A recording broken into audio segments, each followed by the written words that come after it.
HIWU, the Horseracing Integrity and Welfare Unit, was established in 2022 by Drug Free Sport International to administer the rules and enforcement mechanisms of the Horse Racing Integrity and Safety Authority's, or HISA's, Anti-Doping and Medication Control Program. The program creates a centralized testing and results management process and applies uniform penalties for violations efficiently and consistently across all American thoroughbred racing jurisdictions that HISA governs. HIWU oversees testing, educates stakeholders on the new program, investigates potential violations, and prosecutes any such violations.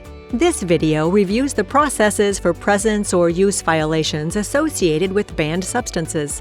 Anti-doping rule violations include, but are not limited to, the presence, use, or attempted use, possession, or trafficking of a banned substance or method in relation to a covered horse. Other anti-doping rule violations include refusing or evading sample collection from a covered horse or conspiring with others to commit anti-doping rule violations, and administration and attempted administration. First, samples of blood, urine, and/or hair are collected and submitted to an accredited laboratory. The lab reports test results to HIWU within 10 business days of sample receipt, but may request additional time to report if the lab needs more time to analyze the sample. HIWU then reviews the positive lab findings to verify relevant collection and laboratory procedures have been followed.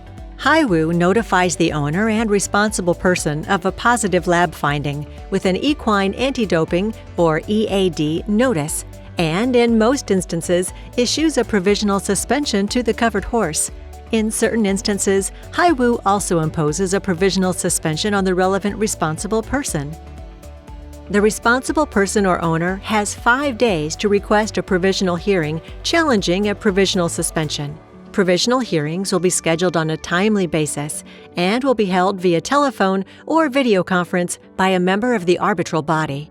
After receipt of the EAD notice, the responsible person and/or owner can then, within 7 days, either A. provide a written explanation and/or admit the violation and accept the applicable sanctions as described in the EAD notice, or B. request testing of the B sample at their own cost at a laboratory selected by HIWU and/or provide a written explanation. If the initial positive finding is not confirmed, the test is considered negative. The responsible person or owner will be reimbursed for the B sample test, and the EAD notice is withdrawn. HIWU will issue a charge letter, which includes applicable sanctions if the analysis of the B sample is waived, or the second laboratory confirms the positive finding in the B sample. If analysis of the B sample is waived or the positive finding is confirmed and the submitted explanation does not excuse the violation, or the deadline to submit an explanation has passed, the responsible person or owner then has 7 days from the issuance of the charge letter to admit the violation and accept the resulting sanction, or request a hearing. If the sanction is accepted, HIWU will issue a final decision. An expedited hearing date can be requested if a provisional suspension has not been issued and the relevant covered horse or responsible person is likely to race within 45 days. The matter will be heard by the arbitral body of 1 to 3 arbitrators chosen by JAMS.